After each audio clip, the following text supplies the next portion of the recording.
Ok, don José, vamos a empezar la entrevista hablando un poco sobre su vida. Yo quiero que empiece diciéndome su nombre, dónde y cuándo nació, y me hable un poco de su familia, de sus padres, sus hermanos. Empiece por su nombre. Mi nombre es José Aníbal Beltrán. Nací en el pueblo de Coamo, Puerto Rico, una familia de 9 hermanos. Mi mamá se llamaba Obdulia, mi papá se llamaba José, mi papá era agricultor, mi mamá era comadrona de campo de aquel entonces, que trajo unos cuantos bebés al mundo, y ella, tanto mi papá como mi mamá fueron personas que nunca fueron a la escuela, nunca supieron escribir su nombre, pero aún así crearon una familia. Ya quedamos de los 9 hermanos, quedamos 4, ya 5 no están con nosotros. De sus hermanos, ¿hubo alguien más que fue a Corea? No, mi hermano mayor fue en la Segunda Guerra a Alemania, que ya él está muerto, fue veterano de la Segunda Guerra. Antes de ir a Corea, ¿hasta qué grado usted estudió? Yo estudié y me gradué hasta 4º año. Antes de la guerra. De la escuela superior, antes de la guerra. O sea, que cuando yo ingresé al ejército, ya yo tenía mi 4º año de escuela superior. ¿Sabía inglés? El inglés que se enseñaba en aquel tiempo en las escuelas de Puerto Rico, pero tuve una buena experiencia porque cuando llegué a Corea, en vez de asignarme al 65 Infantería, que era de puertorriqueños, me asignaron un regimiento americano. ¿A cuál? El regimiento 7 de la 3ª División. Y tuve que masticar o aprender o darle con los pies para poder seguir adelante. Y gracias a Dios me sirvió de algo.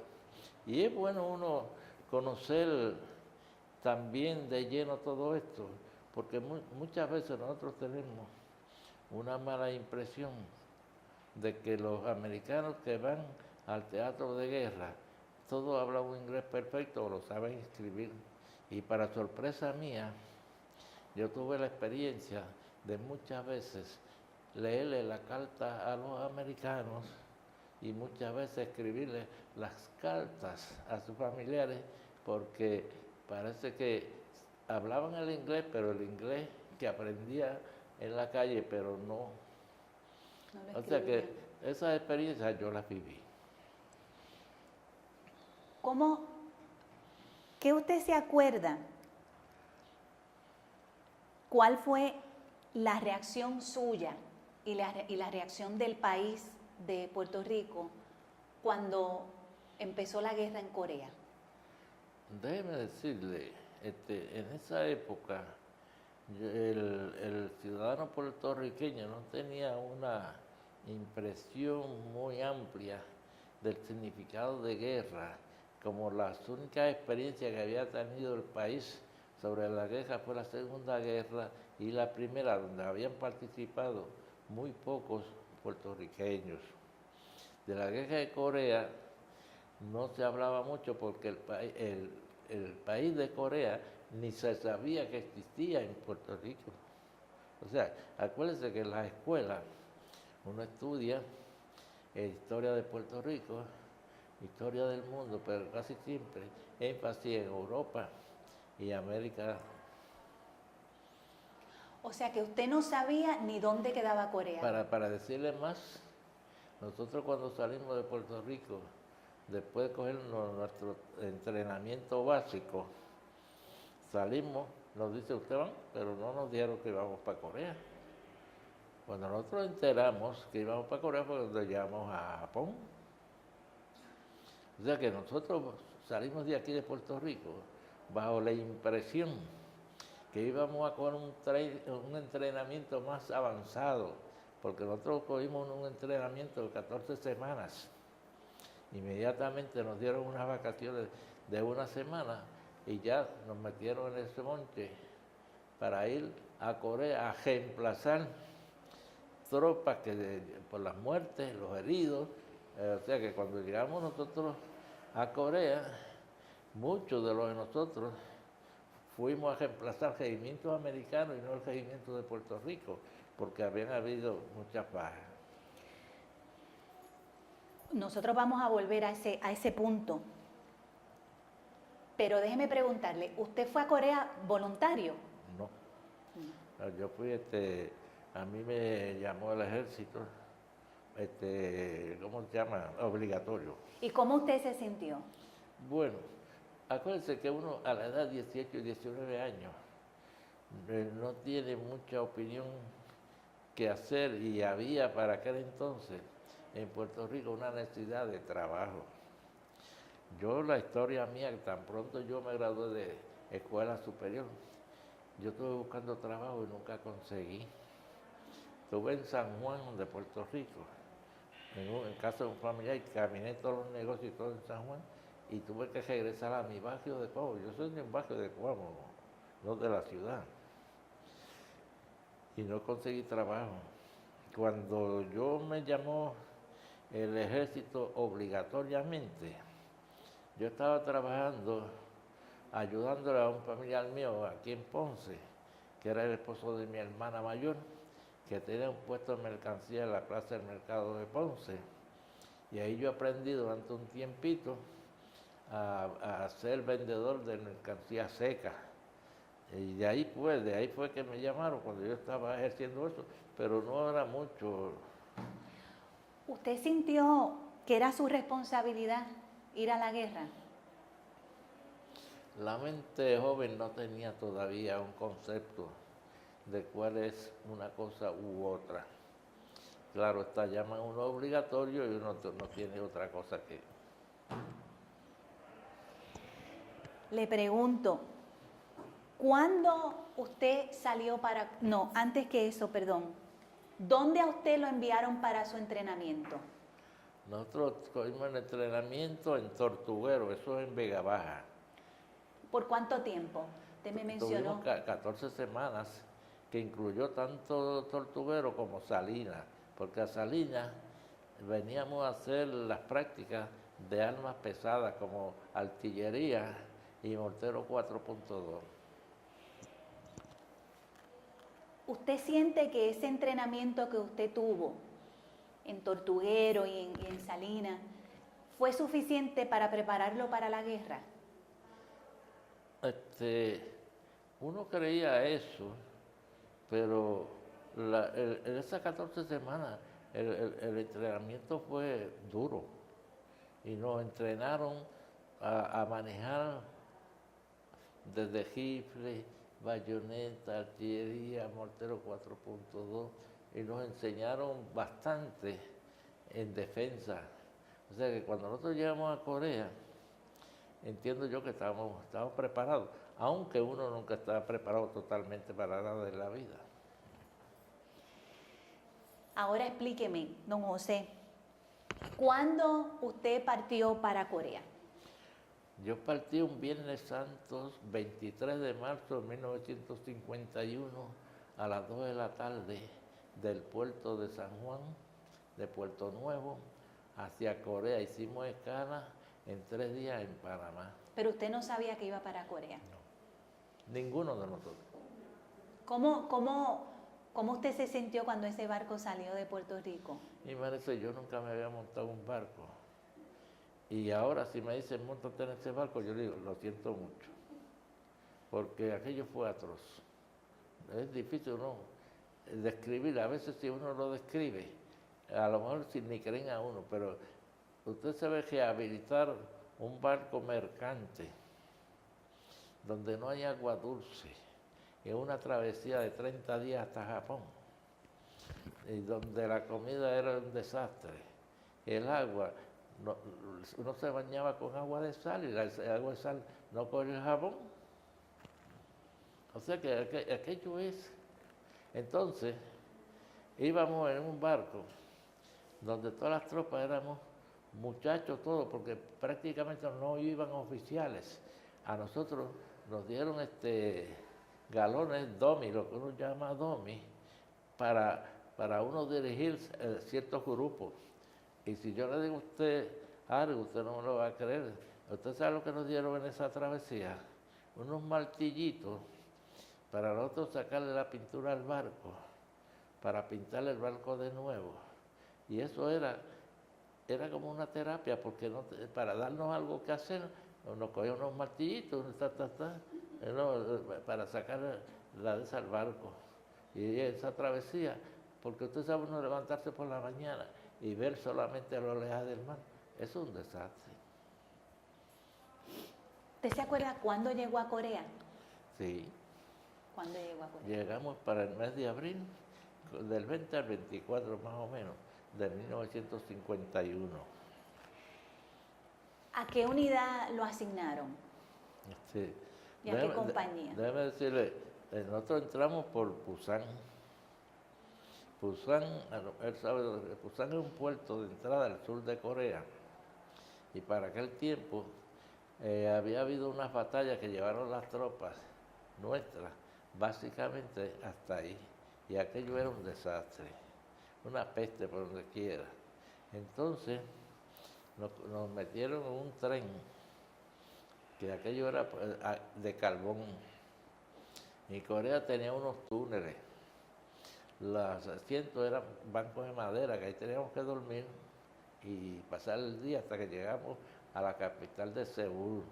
Entonces, cuando pasaban por los túneles y nosotros dormíamos de noche, ese humo que botaba el tren se batía dentro del tren y al otro día nosotros amanecíamos con estos negros, los ojos, la boca y todas esas cosas, hasta que llegamos a Seúl. Y en Seúl fue donde nos asignaron para dónde íbamos. Y como les dije ahorita,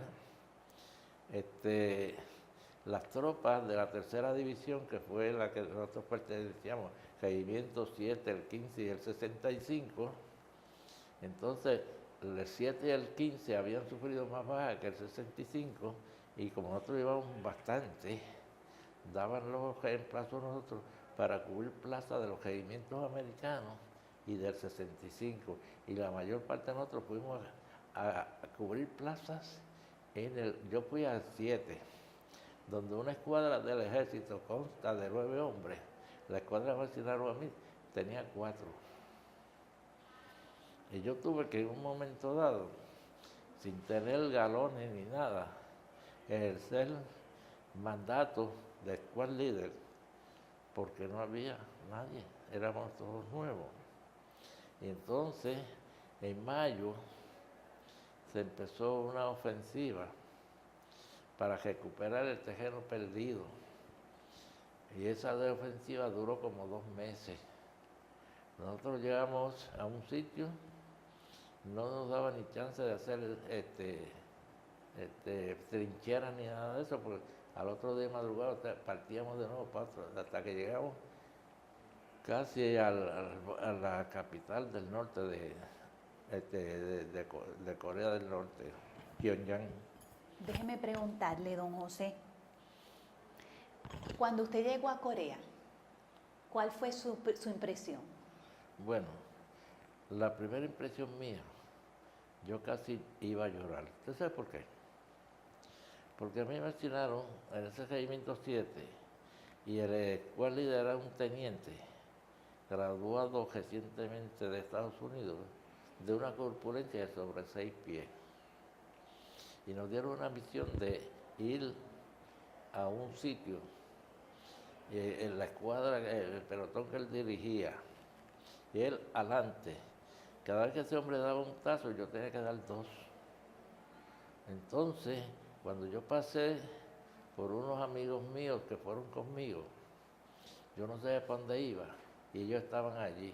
Y cuando yo pasé por el frente y sabía para dónde iba, a mí se me saltaron las lágrimas. Y esa primera misión fue ir a un sitio, había habido un bombardeo, y después nos montaron un tanque. Yo nunca me había subido a un tanque.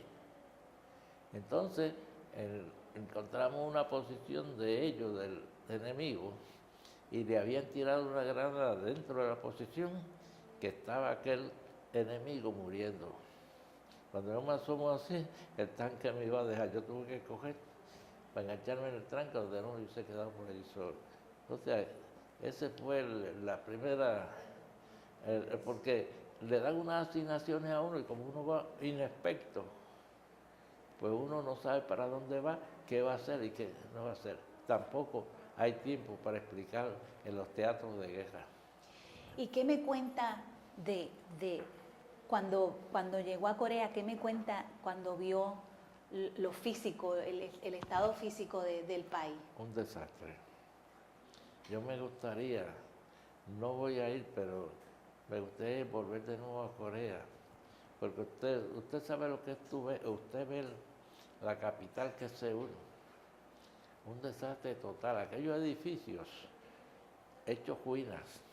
La gente viviendo en chocitas de paja, porque eso era de lodo y estas cosas. Y nosotros teníamos, en un momento dado, teníamos las líneas en el mismo centro de la capital en Seúl, donde ahí teníamos todo, y los civiles nos pasaban por el lado y todo. Y usted miraba aquellos edificios, aquellas ruinas.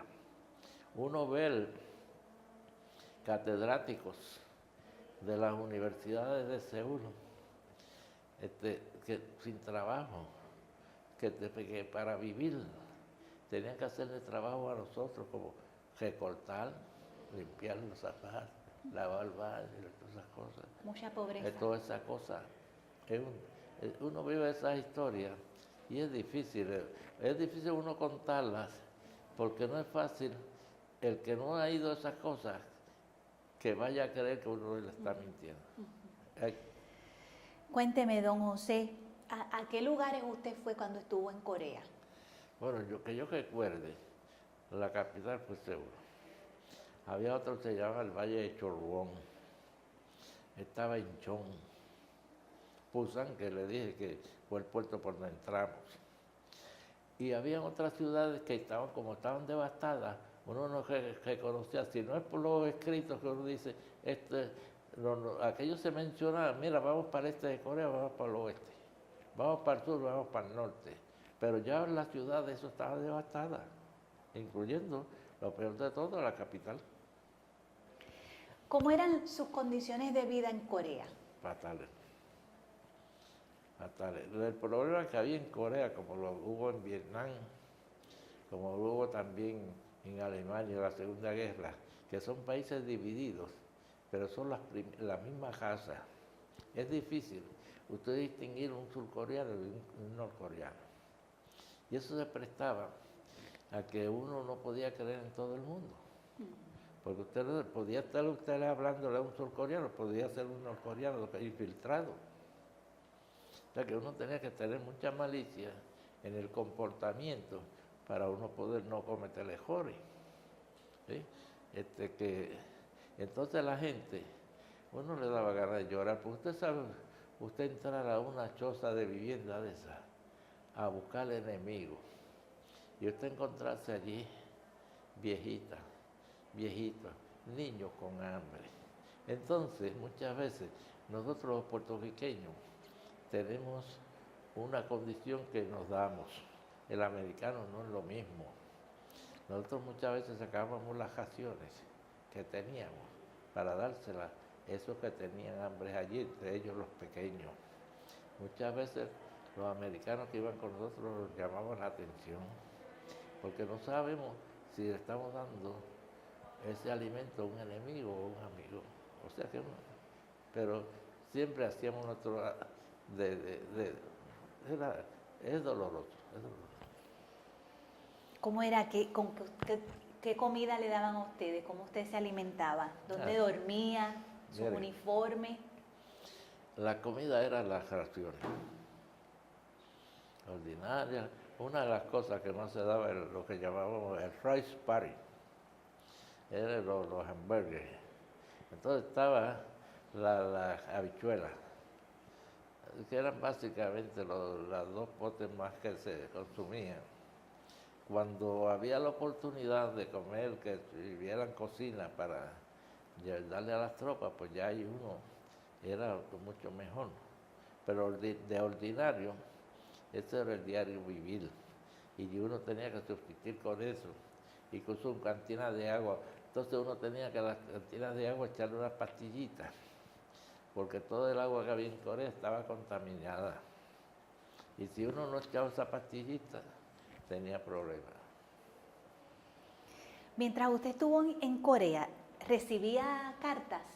Sí, de mi familia, y yo las contestaba. Ajá. Sí, sí, sí. Le hacían felices esas cartas. Había mucha comunicación. Qué alegría uno siente cuando uno está ajeno en un país que uno desconoce, recibir una carta de un familiar.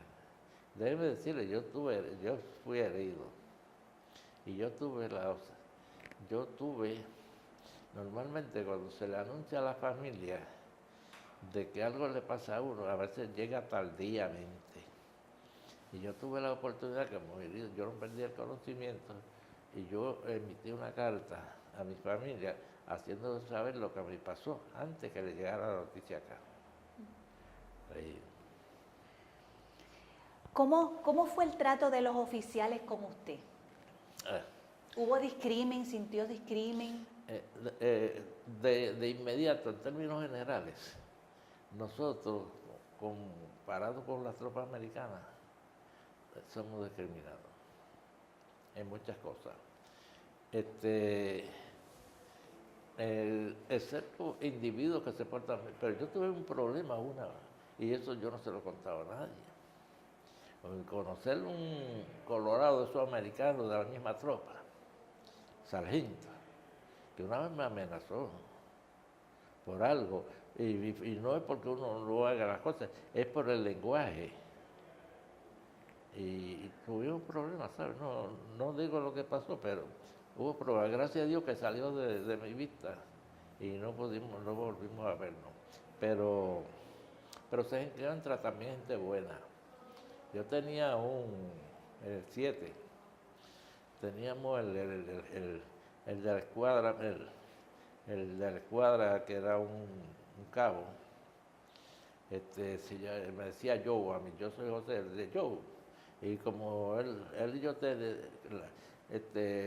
Corea, el terreno es accidentado, muchos montes, muy altos, y no es fácil. Entonces, cuando nos daban una encomienda, dieron un monte de eso, casi siempre él llega primero y yo segundo. Y otras las tropas de la misma escuadra, traído atrás. Me daba mucha oportunidad a mí por ese mismo, porque yo me bajaba con él, mientras otros americanos eran unos vagos. Y uno no podía, en las trincheras, uno no podía depender mucho cuando le tocaba, porque se dormían también. Pero a base de todo el trato, en términos generales, oficiales, fue malo, porque una vez yo tuve que hacerme cargo de un pelotón porque había muchas bajas y estaba un área cogiendo un descanso de un día. Entonces, cuando nos dieron el mando de movernos, hubo uno que el área donde estuvimos no la limpió. Entonces, el oficial, que era un capitán de nacionalidad griega, me llamó la atención a mí, porque yo era el que estaba a cargo en ese momento, como private, ¿sabes? No como jango, porque era que habían bajas y el que más experiencia tenía que coger el mando. Y eso pasa. Pero en términos generales tuvo un teniente que era italiano, se portó muy bien conmigo. Después, cuando caí al 65, todo marchó bien porque encontré un capitán puertorriqueño, capitán La Luz de Ciales, que recientemente vi en la prensa que murió. Pero en términos generales no tengo muchas quejas. Dígame otra vez, ¿dónde fue que usted fue asignado? Cuando fui de aquí para allá, el primer regimiento fue el regimiento 7, la compañía G de gato. Después que pasaron un tiempo, que se restablecieron los regimientos, en agosto, por ahí más o menos del 51, me transfirieron al 65. Yo en la vida militar no fui muy agraciado, y le voy a explicar la historia. Cuando yo llegué al 7, por el trabajo que hice, uno va aquí, private, y entonces seguido me hicieron first class, o sea, primera clase. Entonces, ahí tuve de mayo hasta julio. Cuando me transfieren al Regimiento 65, Regimiento 65 me iba a evaluar para hacerme cabo. Entonces, cuando buscan las órdenes, no las había. ¿Usted sabe lo que pasó? Que Corea es un país que es caluroso, hace frío y llueve mucho. Y allá hay un río, se llama el Injin. Ese río es muy caudaloso y en unas inundaciones de esas se llevó todos los récords. Entonces en el 65 volvieron a hacer los trámites de nuevo, someter los papeles para hacerme private first class, que hubiese sido pagar a cabo. Entonces me hieren en diciembre 11 del 51, estoy un mes en el hospital, regreso, me regresaron de nuevo las líneas y cuando llega el momento de jotación, me dice, no se vaya que lo vamos a hacer cabo y seguido lo hacemos adentro. Quédense con los cangos que yo voy en mi país. Cuénteme un poquito, don José, del clima de Corea. ¿Hacía frío? Yo pasé, hace calor inmensa también, lluvia inmensa, pero el frío para la época de diciembre, yo me acuerdo que hubo una vez que hubo una temperatura de 30 bajo cero. Para ese mes habían cambiado los sleeping bags que nos daban a nosotros por uno majestuoso, porque el anterior era fatal. Y yo le juro a usted que yo una noche me meto entre sleeping bags con la ropa de pantalón de lana, el pantalón impermeable, con todos los abrigos, botas y toda esta cosa, y no pude dormir porque el frío no se aguantaba, 30 bajo cero. No es fácil. ¿Cuál fue la batalla o el enfrentamiento más difícil en la que usted participó? Hubo varios.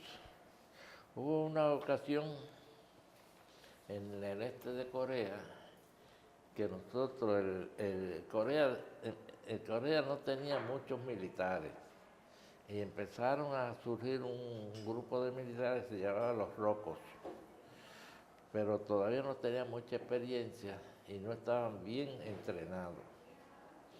Y ellos hicieron su labor, pero muchas veces los mandaban a ciertos sitios y como no tenían experiencia, les rompían las líneas.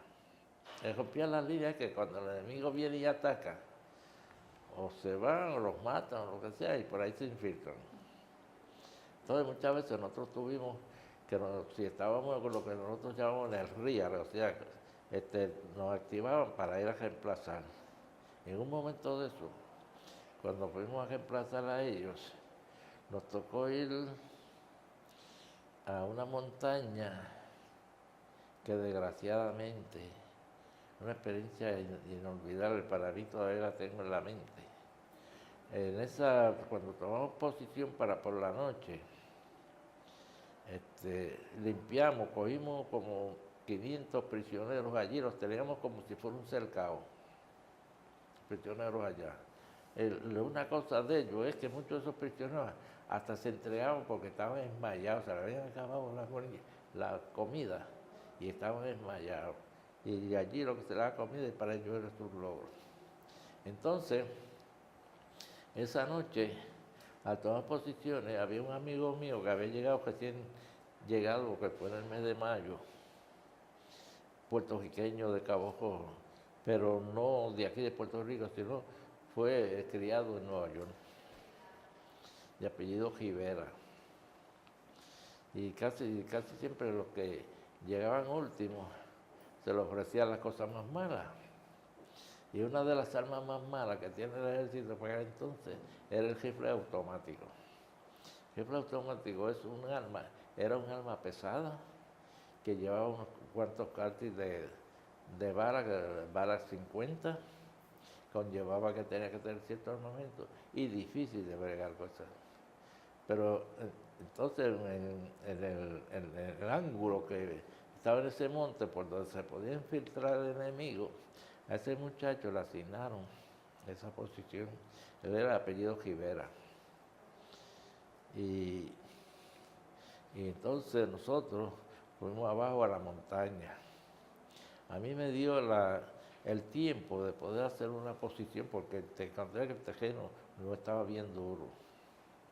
Logré hacer una posición donde llegaba hasta aquí, yo. Esa noche atacaron los norcoreanos arriba, por el área donde estaba este muchacho. Ese muchacho se enfrentó a ellos, porque los ataques del norcoreano, ellos no tenían muchas armas, pero tenían mucha gente. Donde había veces que venían 20 y a lo mejor venían 3 o 4 armas, pero entonces tan pronto mataban a uno, el otro se hacía cargo de las armas y seguía y ellos daban con todo, con piedra y cuantas cosas. Ese muchacho se enfrentó a ellos y agotó todas las balas del rifle, le metió bayoneta, le metió todo, pero a la larga lo mataron. Lo mataron. Yo sufrí muchísimo. Esa misma, después que lo mataron a ellos, van a la falda de nosotros, nos atacaron a nosotros. Yo recuerdo que la posición que yo hice con la tierra que quedó al frente, las balas daban al frente y me caía la tierra encima del helmet, del casco que tiene uno. Se sentía hasta que salieron los fleas de luz que se usaban. Y tan pronto salieron los fleas y ya era para amanecer que subimos, ellos seguidos que empieza a aclararse, se iban y se retiraron. Entonces, todo eso es difícil, ese muchacho. Después me entero por la prensa, yo no supe de él, que lo mataron y le dieron la medalla de honor. ¿Usted fue herido en Corea? Sí. Cuénteme de eso. La herida mía fue en una patrulla, y fue en diciembre, con un frío inmenso. Salimos en un patrullaje para ver cómo estaba el frente, bajo el mando de un teniente, me parece que era Acevedo o Feliciano. Y llegamos, cuando llegamos a un sitio, mandamos un forward, que era una montañita así, cubierta de nieve. La cosa es que ese forward bajó y nosotros no lo vimos más nunca. Entonces nosotros llegamos y cuando íbamos a subir la montaña así, nos atacaron desde una montaña contraria que estaba al lado de acá. Al atacarnos yo no me di cuenta, pero yo sé que en un momento dado caigo en un hoyo donde había habido una bomba de la aviación que habían tirado. Entonces yo iba de radiooperador ese día y caí de espalda. Entonces cuando veo, como aquel entonces habían 2 pantalones que se ponían en invierno, que era el impermeable y el de lana que estaba debajo. Cuando yo no sentí nada, el cajón aquí, cuando abro, estaba herido ahí. Entonces cuando le aviso al teniente, el teniente viene y observa, sí. Entonces hacemos la retirada. Usted sabe, estar en una montaña, donde el trillito para uno pasar por ahí era así. Cuando vienen a recogerme a mí en una camilla, cogido por coreanos civiles, yo tenía conocimiento, pero yo no creía mucho en los coreanos. Entonces, yo tenía que pasar, y como había mucho arbolito, pegarme los arbolitos. Usted sabe que eso fue como a las 10 de la mañana, 10 a 11 por ahí más. Vine a llegar al hospital, que fue en Inchón, a las 10 de la noche. Porque lo que bajamos de la montaña, fuimos al llano, coger la ambulancia para llevarnos allá, a las 10 de la mañana. Entonces ahí estuve un mes ahí. En un momento dado, la anestesia que me administraron, se me fue a la cabeza y yo estuve 5 días que no podía moverme porque eso era terrible. y haga una experiencia bonita que saque de eso. Nosotros aquí en Puerto Rico no se sabía lo que era Santa Claus. Y eso fue un diciembre 25 que estuve en ese hospital. Yo me acosté esa noche el 24, cuando veo el otro día por la mañana una bolsa de regalos que me trajo Santa Claus. Nosotros en Puerto Rico para esa época, acá se conocían los Reyes y no Santa Claus. Y es que es una historia bonita. Eso es bien bonito. ¿A usted le dieron alguna medalla? ¿Recibió alguna medalla? Cuando yo me licencio, la forma 214, que yo traje una copia, la persona que me hizo esa forma, hay un área que dice, usted recibió herida en combate, y aquella persona dijo que no, y no me dieron nada. Si usted supiera el sacrificio que yo pasé para poder ilustrar al departamento que yo fui herido en combate, eso fue en diciembre 11 del 51. Yo vine a probar eso en el 95. ¿Usted sabe cuándo la porquería mencionada? Un 10%. Y lo hice porque dentro de unos papeles, cuando yo me licencié y que se quedaron en casa, un día yo voy por casa y mi hermano me dice, mira, por allí unos papeles tuyos, todos tirados. Y encontré ese papel todo tirado, pero mire, hermoso. Y lo arreglé bien y lo mandé. Con eso yo probé eso. Pero perdí de dinero desde el 51 hasta el 95, todo ese tiempo. Eso yo no he sido muy agraciado, como le dije ahorita del jango, son 2, y unas cuantas cositas que han pasado. Pero estamos aquí. Es que es lo más importante. Sí. Vamos porque tenemos que terminar la entrevista, Sí. y quiero todavía preguntarle unas cuantas cosas que me interesa mucho que me diga.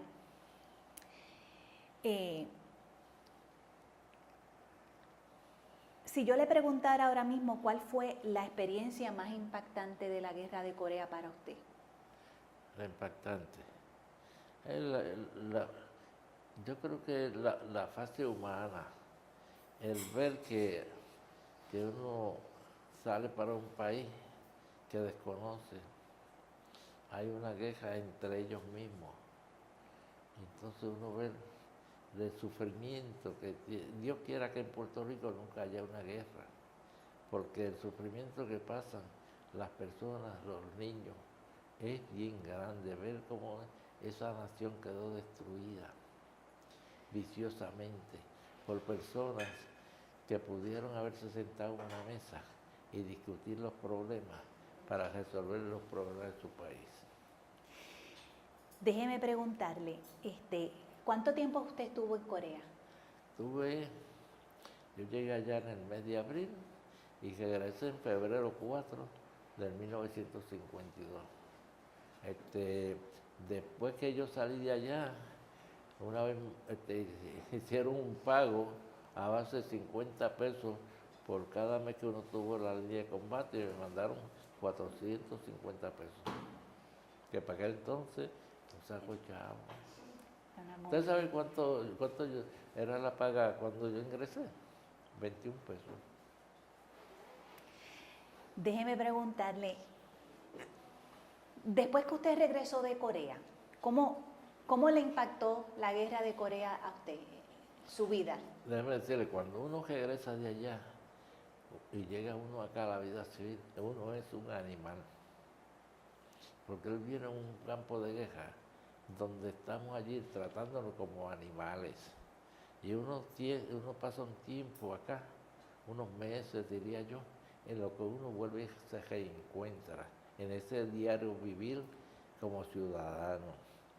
Había veces que yo hablaba malo, porque allá cuando uno está en esos teatros de guerra no se habla bien. Te dicen barbaridades y ese es el lenguaje diario y de rutina. Una cosa bonita, uno como militar, y es que en la guerra el soldado se da a respetar tanto como soldado de fila de rango menor como de rango mayor. ¿Usted sabe por qué? Porque en el campo de guerra la vida de todo ser humano depende de una bala. Y como uno cuando llega a un campo de guerra, la probabilidad de uno salir no son muchas. Y uno lo mismo le da una cosa que la otra. Pero se ajustó a la vida civil. Gracias a Dios, ¿no? Cuando yo me licencié, yo tuve un año aquí. Cuando vine aquí me asignaron a una unidad de la Guardia Nacional. ¿A usted se quedó en el ejército? No, cuando regresé de allá sí, porque mire, cuando ingresamos era 21 meses, requisito. Cuando yo regresé me faltaba un mes para cumplirlo. Entonces había la opción de llevarlo a 24. Yo dije, mira, como yo llevo para hacer lo peor, pues yo dije, pues yo voy para 24. Cuando llegué a 24, me dan la opción de un año más y me salgo de la reserva y Guardia Nacional. Yo el ejército nunca le tuve vocación. Okay. Entonces yo dije, espérate, yo mejor voy al año, a 3 años, cosa que cuando yo me licencié de aquí, yo no sabía de reserva, Guardia Nacional ni nada de eso. Y ya yo tenía planeado en mi mente que yo iba a estudiar. Porque yo fui un estudiante aventajado en la escuela, especialmente en matemáticas. Y yo dije, yo quiero estudiar. Quise ser ingeniero, pero me puse a ver que la economía no me ayudaba a ir a Mayagüez y tengo que optarle a la Católica aquí para coger administración comercial. ¿Y eso es lo que estudió? Contabilidad. Contabilidad. Vamos a terminar más o menos la entrevista. Me quedan 2 o 3, pero estamos cortitos de tiempo. Usted tiene obviamente la visión, la experiencia de haber ido a Corea en aquel tiempo y cómo está Corea ahora. Usted sabe cómo está el sitio donde usted fue a batallar, usted sabe cómo se ha desarrollado. Debe decirle que las noticias, y yo me gusta analizar, Corea ahora es la 8ª entidad del mundo económicamente. O sea que cuando usted ve, y yo vi aquello que pasó, eso es milagroso. O sea que hay que darle un don a todas esas personas que después se dedicaron a desarrollar ese país. Y usted sabe cómo pasa eso, cuando las personas piensan en una sola persona. Uno de los problemas que tenemos en Puerto Rico es que estamos muy divididos. Y la crisis la vemos cada uno de un punto de vista. Si nosotros pensáramos como pensó Corea, como pensó Japón, porque Japón también fue un sitio, nosotros pasamos por allí y aquello estaba, bueno, en las barberías. Nosotros íbamos recortando y no nos permitían que el barbero nos pasara la navaja, porque todavía existía la traición. Después de tantos años que han pasado de la guerra, ¿cuál es su opinión acerca de su participación en la guerra? ¿Lo haría de nuevo? Si volviera otra vez a hacer ese tiempo. Sí, yo ahora mismo lo haría de nuevo, sería un loco. Sí, porque no es fácil, no es fácil. El que está en un teatro de guerra, mire, yo estuve en el ejército contando la travesía y lo que estuve allá de 13 a 14 meses. Para mí eso fue, mire, es solamente el viaje en barco, un mes de aquí a Japón. Con eso uno tiene para, es difícil, pero hay unos principios que uno no puede tampoco olvidar.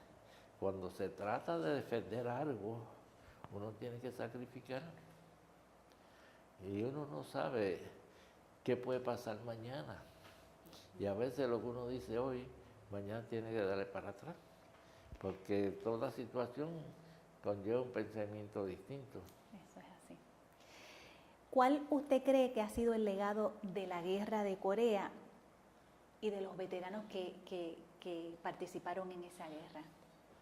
Bueno, nosotros, no sé, por lo menos yo, me siento orgulloso de cierta parte de haber participado y ver que la nación ha progresado.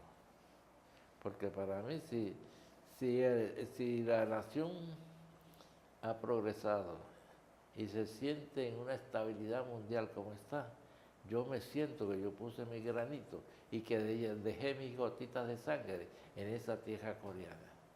Muy bien, muy bien. ¿Usted apoyaría la reunificación de Corea del Norte y Corea del Sur? A ciega. Lo que pasa es que son dos países distintos, porque mientras uno se ha dedicado a progresar, el otro se ha dedicado a bregar militarmente. Porque lo que pasa es que en Corea del Norte hay una hambruna grande, porque todo lo que ellos generan lo dedican al ejército. Y están equivocados, ¿usted sabe por qué? Porque las tácticas de guerra han cambiado. Ellos se han dedicado a crear un ejército grande del mundo de infantería. Ya la infantería no existe. Y entonces, ahora se ha dedicado la diplomacia a llorar, y dicen que tienen la bomba atómica, tienen aquello otro y lo otro, para ver de qué modo los contrarios le dan dinero para satisfacer la hambruna, lo que ellos no han podido dar, porque ellos tienen una sobrepoblación, pero la mayor parte de lo que generan va para el ejército y no para los civiles. Eso. Don José, para concluir, esta entrevista la van a ver bastantes personas y va a quedar en la historia para toda la vida, porque ese es el propósito de este proyecto, de que la memoria de la guerra pues no se olvide, y especialmente la participación de los puertorriqueños. Yo quisiera que para concluir, darle unos minutos a usted, lo que usted quiera decir en términos de dar un mensaje a las personas que están viendo este video, un mensaje acerca de lo que significó ir a la guerra, de lo que es la guerra, una enseñanza para las personas, especialmente la juventud que no, probablemente ni estudie eso en las escuelas. Yo diría que las guerras son lo peor que puede pasar en el mundo. Y las guerras vienen porque las personas no se ponen de acuerdo. Y al no ponerse de acuerdo es que cada uno piensa para sí y no piensa para el universo. Debería cada uno ponerse de acuerdo para que en el futuro no existiera la queja, que existiera más hermandad entre las naciones. Y a la juventud yo diría, mire, yo si tuviese algún orgullo de haber pertenecido a una guerra en una nación que ha sabido apreciar porque el valor de uno, porque yo me he encontrado ya en dos actividades que han venido ellos, y esta es la tercera, a por lo menos a considerarnos y darnos una información. Y como yo le presenté a la muchacha de la frente, yo tengo 2 documentos que nos traen 2 mensajes, tanto en el idioma inglés como en el idioma de ellos. Entiendo que por lo menos ellos han valorado el sacrificio que se ha hecho para que esa nación, porque si no hubiese sido por nosotros, no existiera. Eso yo creo que ellos han analizado y están conscientes de eso. Pero yo diría que a la juventud y al mundo entero que se olviden de la queja, que haya paz, que ya nos llevemos más unos con otros. Yo, gracias a Dios, tengo 2 hijos y ahora tengo 4 nietos, pero mis 2 hijos, una mujer y un varón. En la época que, por lo menos el varón, la época que le ha tocado él desarrollarse, no ha tenido esa dificultad del ejército. Mi hija tampoco. Espero que mis nietos varones, los 2, que ya tienen 23, 24 años, graduados de universidad, que no tengan nunca la oportunidad de ir a matar a un ser humano para conservar la patria de su país. Y darle las gracias, hacerle llegar a través de ustedes al gobierno de Corea del Sur por siempre tenernos en mente. Y que si alguna vez nosotros participamos en ese conflicto bélico, fue porque nos llamaron a participar, pero una vez que participamos, lo hicimos con valentía y orgullo. Don José, estamos eternamente agradecidos por su participación. Yo, en particular, soy puertorriqueña y usted me hace sentir más orgulloso todavía de ser puertorriqueña. Le doy las gracias infinitas por su participación no solamente en la entrevista, pero por su participación en la guerra. Y el aprendizaje que yo he tenido con usted en estos minutos que hemos estado hablando no tiene precio. Le doy las gracias de todo corazón. Mil gracias. Y yo agradezco yo agradezco la presencia suya al ser la intermediaria entre nosotros que participamos y las personas que no conocen el lenguaje nuestro. ¿Ves? Que le haga llegar nuestro agradecimiento en esas conversaciones que usted va a tener con ellos. Y agradecer grandemente a usted porque usted ha sido maravillosa. Gracias, mismo. Unas ayuyanas en Ponce. Unas ayuyanas en Ponce de los tomates. No tengo tomates, eso es lo único. Esto ha